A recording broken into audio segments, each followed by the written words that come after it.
महाराष्ट्राच्या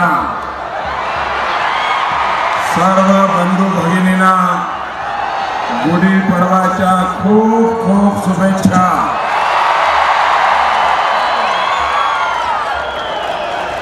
2014 मध्ये मी पाडव्याच्या एक दिवस आधी येथे आलो आणि आज पाडव्याच्या शुभ दिवशी मी आपणा सर्वांना भेटू शकलो, हाच मला खूप आनंद होतो।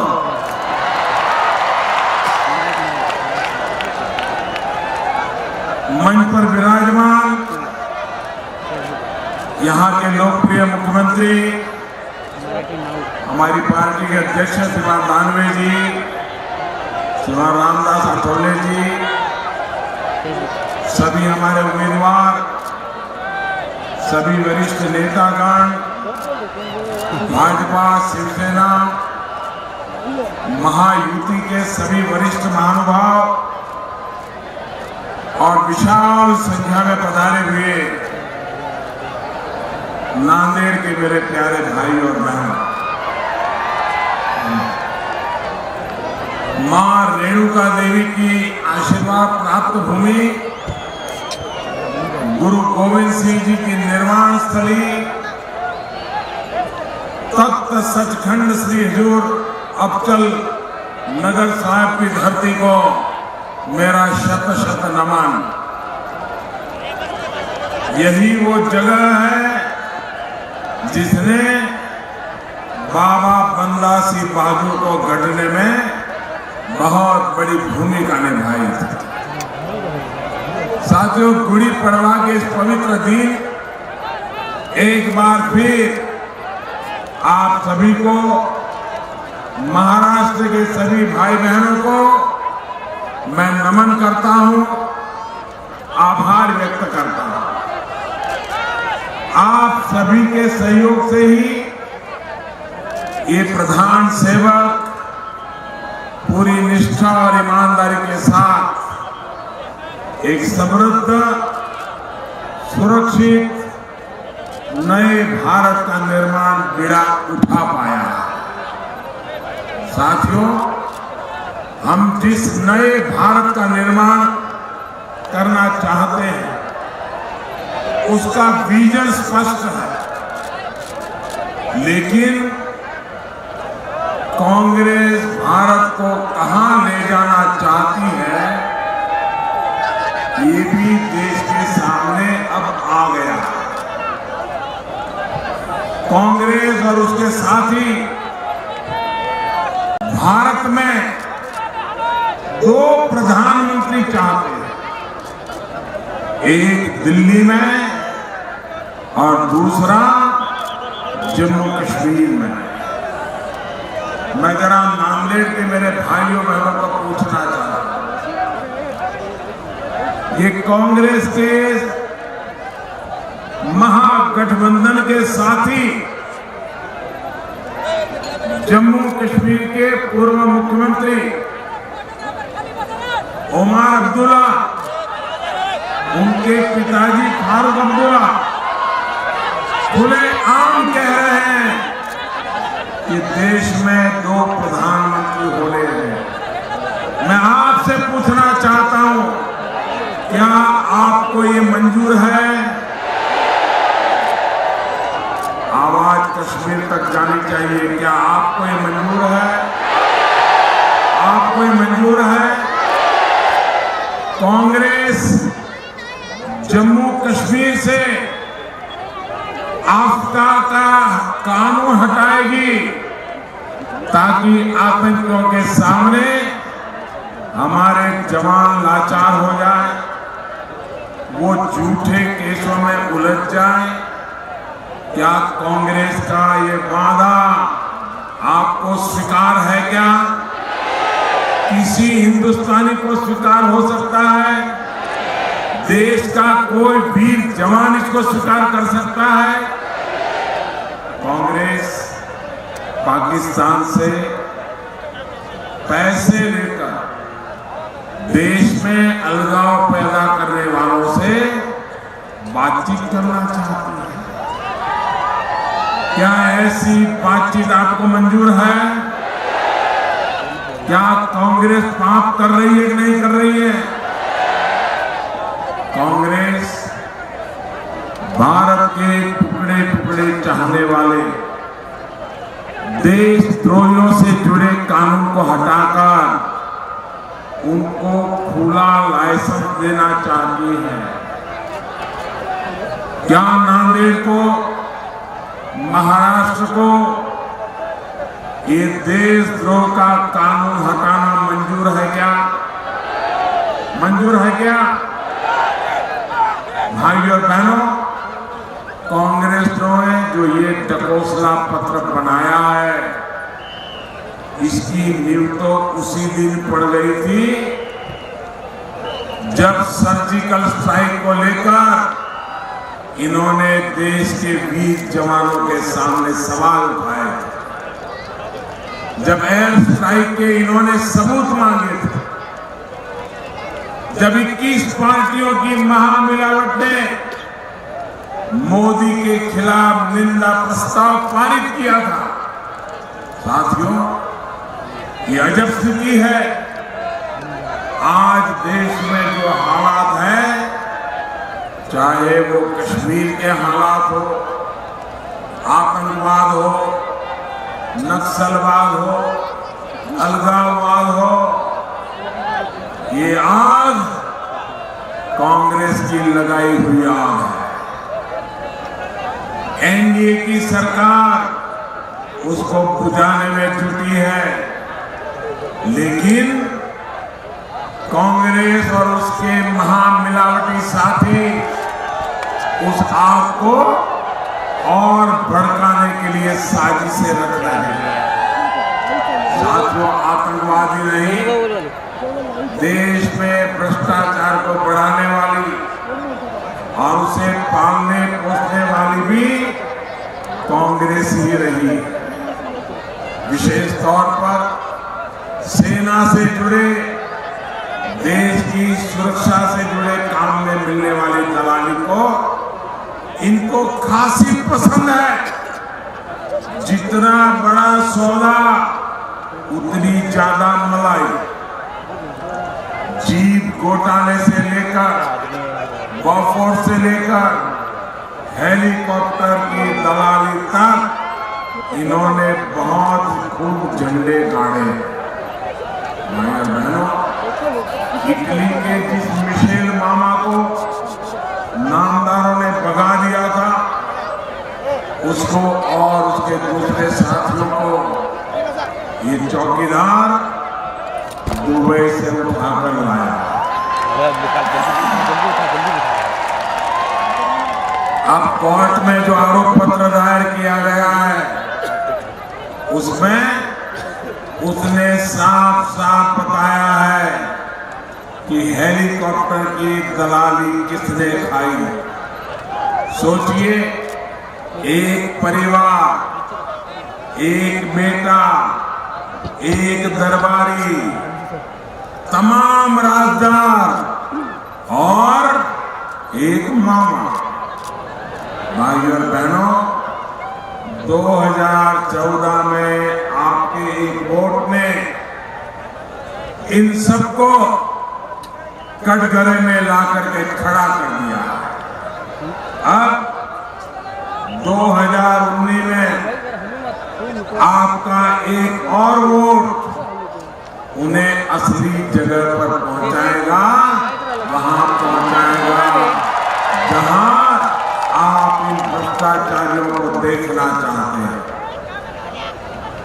आने वाले समय में देश का बरसों पुराना इंतजार खत्म होने वाला है।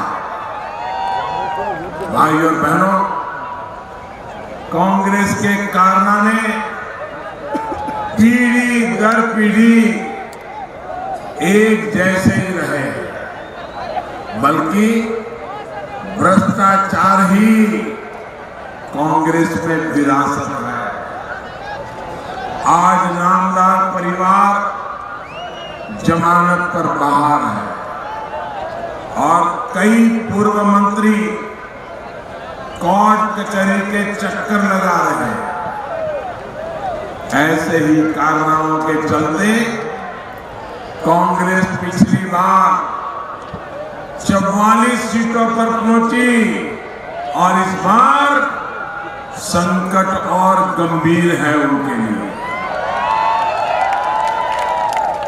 साथियों, ये पहली बार देख रहा हूं कि 5 वर्ष बाद भी जनता ने विपक्ष के प्रति, कांग्रेस के प्रति, एनसी के प्रति, शरद पवार की पार्टी के प्रति उनका जो गुस्सा है वो गुस्सा जरा भी कम नहीं हुआ। इस गुस्से ने कांग्रेस में अफरा तफरी मचा दी है। हालात ये है कि कांग्रेस के नामदार ने माइक्रोस्कोप लेकर भारत में एक ऐसी सीट खोजी है जहां पर वो मुकाबला करने की ताकत रख सकता है। सीट भी ऐसी जहां पर देश की मेजोरिटी माइनॉरिटी है। मुकाबला भी ऐसा जहां जाते ही विरोधी दल को कल दिया कि मैं आपके विरोध में कुछ नहीं कहूंगा। मैं भी नांदेड़ में हूं, लेकिन अमेठी के लोगों से कहूंगा कि इसे याद रखें, अपना ये अपमान भी याद रखें। साथियों, ये जो नई सीट नामदार ने खोजी है, वहां पर कांग्रेस की क्या स्थिति है, ये उन तस्वीरों से पता चलता है। सोशल मीडिया में खूब चल रहा है। जब नामदार वहां की सड़कों पर निकले थे, आपने वो तस्वीरें देखी है क्या? सोशल मीडिया में देखा है ना? कांग्रेस का झंडा किस कोने में है ढूंढना पड़ता था। कांग्रेस के राष्ट्रीय अध्यक्ष का जुलूस और कांग्रेस का झंडा खोजना पड़ता था। ये हाल है कांग्रेस का। साथियों, कांग्रेस की हालत टाइटैनिक जहाज की तरह है। ये हर एक नए दिन के साथ डूबती ही जा रही है। कांग्रेस के साथ जो जो इस जहाज में बैठा था, वो एनसीपी की तरह या तो खुद भी डूब रहा है या उठ करके जान बचाने के लिए भाग रहा। जो आपके पड़ोस में हिंगोली से कांग्रेस सांसद महोदय हैं, वे भी इस बार चुनाव नहीं लड़ रहे हैं। शरद पवार जी इस बार चुनाव नहीं लड़ रहे हैं। उनके सिपा सालार प्रफुल्ल पटेल भी चुनाव से भाग चुके हैं। साथियों, ये सभी महानुभाव एक एक करके मैदान छोड़ रहे हैं। महाराष्ट्र में कांग्रेस इतनी कमजोर हो चुकी है कि उसके पास जितनी संख्या में विधायक हैं, उससे ज्यादा तो गुट बने हुए हैं। सब आपस में ही लड़ भिड़ रहे हैं। जब इस तरह की महामिलावट हो तो क्या ये दल महाराष्ट्र का भला कर पाएंगे? वो अपने विकास की सोचेंगे या फिर महाराष्ट्र के विकास की? यहां महाराष्ट्र में लोगों ने किस तरह एक आदर्श सोसाइटी बनाने की कोशिश की थी, शहीदों के परिवार को धोखा दिया था। इससे तो नांदेड़ और पूरा भारत भली भांति परिचित है। आप जानते हैं ना वो कौन है? पता है? इस तरह के घोटालों पर नजर रखने के लिए ही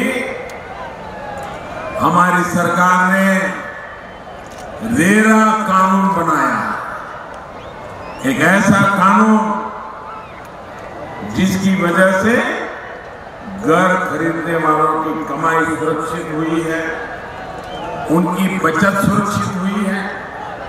देश भर में हजारों प्रोजेक्ट अब रेरा कानून से रजिस्टर्ड है और पहले जिस तरह से काले धन का खेल होता था वो भी कम हुआ है। इसका बहुत बड़ा फायदा हुआ है मध्यम वर्ग, नौजवानों को। साथियों, एनडीए सरकार ने 5 लाख रुपए तक की आय पर इनकम टैक्स जीरो करने का जो निर्णय लिया है वो भी नौजवानों के लिए बड़े फायदे लेकर आया है। घर खर्च के लिए, अपने कार्यों के लिए अब उनके पास ज्यादा पैसे बच रहे हैं। लेकिन मैं देश के नौजवानों को, मध्यम वर्ग को कांग्रेस की साजिश से फिर से आगाह करना चाहता हूं। कांग्रेस ने साफ कर दिया है कि वो देश के मध्यम वर्ग को स्वार्थी मानते हैं, लालची मानते हैं। इसलिए वो मध्यम वर्ग पर टैक्स का बड़ा बोझ डालने का इरादा रखती है। इतना टैक्स कि मध्यम वर्ग की कमर टूट जाए। भाइयों बहनों, आज मैं अनुभव से कह सकता हूं, अगर देश को चलाने में सबसे बड़ी ताकत कहीं से मिलती है तो मध्यम वर्गीय परिवार से मिलती है। वो कायदे कानून का पालन करते हैं, वे सरकारी खजाने में अपने से जो भी बचता है देते हैं और इसी से देश चलता है। ये कांग्रेस पार्टी मध्यम वर्ग को अपना दुश्मन मानती है। आप हैरान हो जाएंगे, अभी कांग्रेस का एक ढकोसला पत्र आया, 50-55 पन्नों का ढकोसला पत्र आया। आने वाले 5 साल में उनके क्या मंसूबे हैं उसका सारा उसमें लिखान है। पूरे मैनिफेस्टो में, उनके पूरे ढकोसला पत्र में एक बार भी मध्यम वर्ग शब्द नहीं। भाई बहनों, ऐसी कांग्रेस को आप माफ कर सकते हैं क्या? इसलिए कांग्रेस से सतर्क रहिए, चौकीदार की तरह चौकन्ने रहिए। साथियों, कांग्रेस के इतिहास को देखेंगे तो एक पैटर्न दिखाई देता है। जब भी ये पार्टी संकट में आती है तब झूठे वादों का एक पिटारा खोल देती है और बाद में गजनी बन जाती है। आपको गजनी फिल्म याद है ना? 2009 में इन्होंने कहा कि किसानों के घर पर आकर समर्थन मूल्य पर अनाज खरीदा जाए।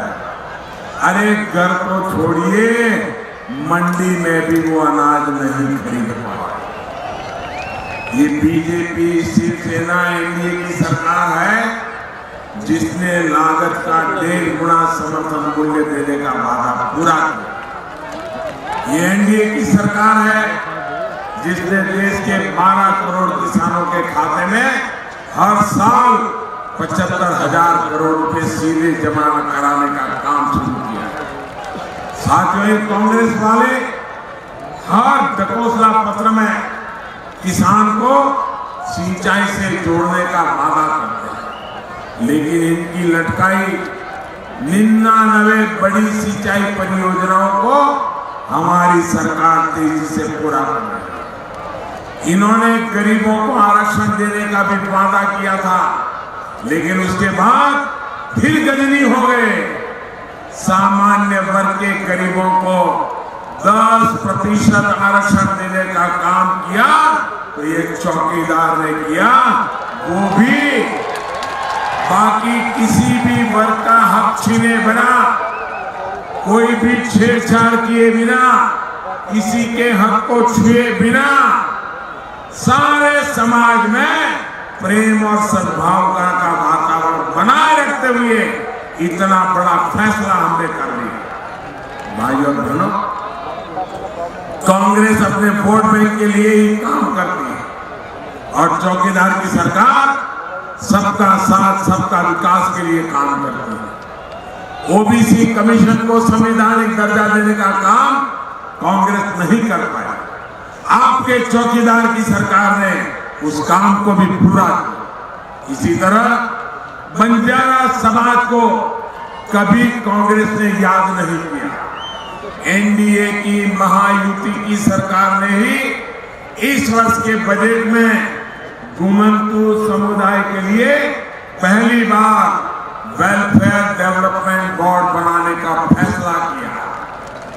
साथियों, कांग्रेस और ये महामिलावटी अपने स्वार्थ के लिए जाति, पंथ और संप्रदाय कोई भी खेल खेल लेते हैं।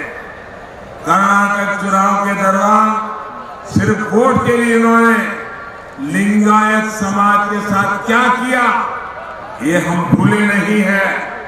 पवित्र करतारपुर साहिब कॉरिडोर के साथ इन्होंने क्या सियासत की, ये भी आप भली भांति जानते हैं।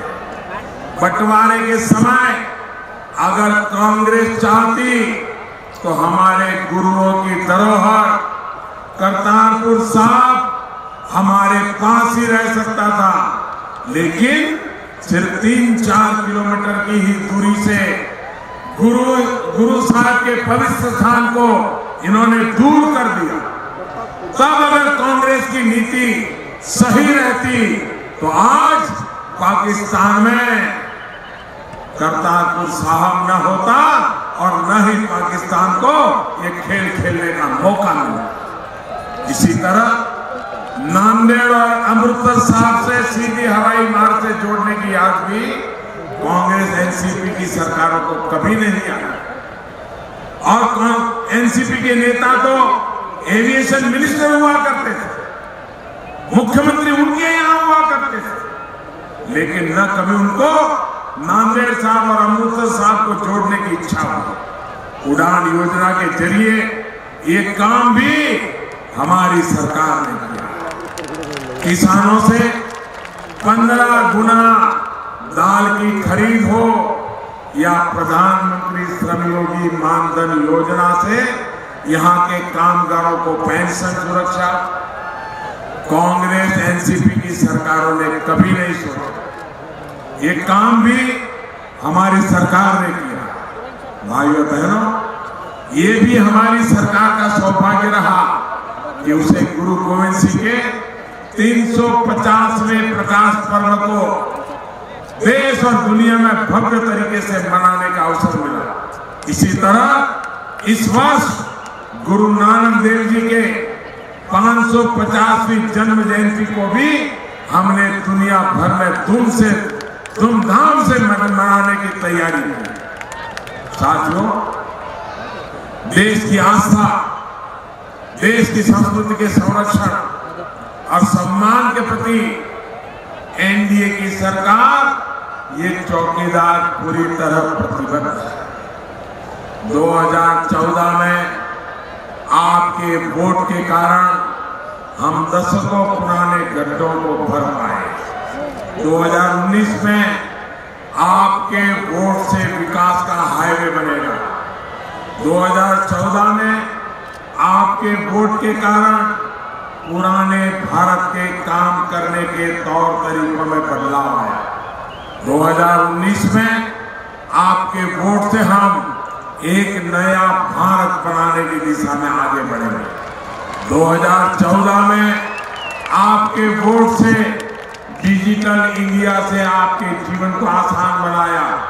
2019 में आपके वोट से डिजिटल इंडिया हमारे मेक इन इंडिया और रोजगार निर्माण का मजबूत आधार बनेगा। 2014 में आपके वोट के कारण आतंकवाद को मुंह तोड़ जवाब मिला।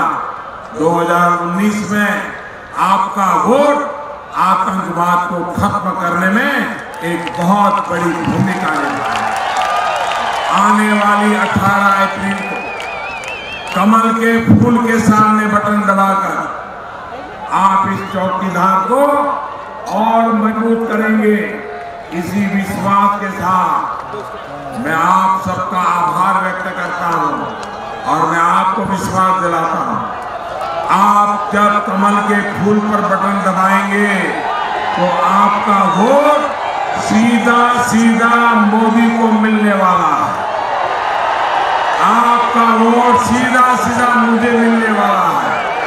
और इसलिए भाइयों बहनों, आज अब इतनी बड़ी तादाद में आप हमें आशीर्वाद देने के लिए आए हैं, मैं आपका आभार व्यक्त करता हूं। मेरे साथ बोलिए, बोलेंगे बोलेंगे। मैं कहूंगा मैं भी, आप कहेंगे चौकीदार।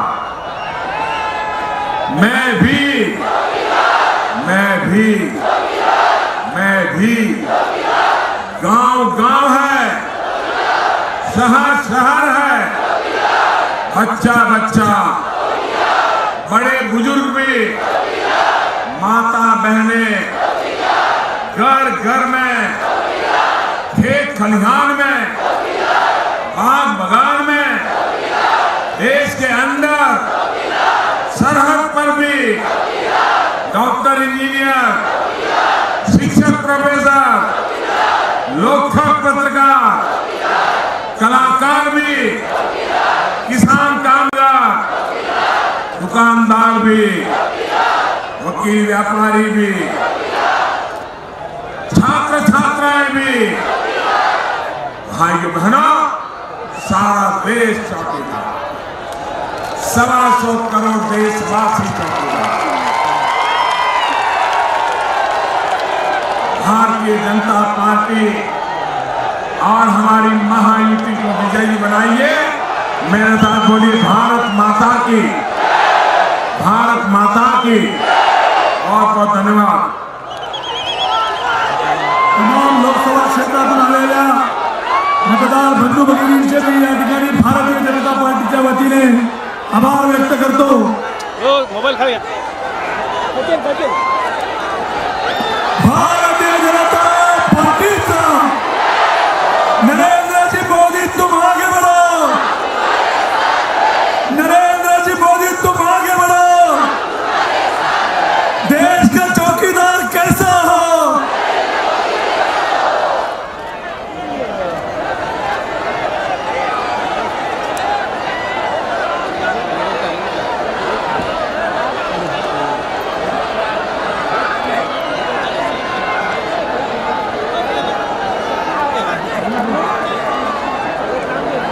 तमाम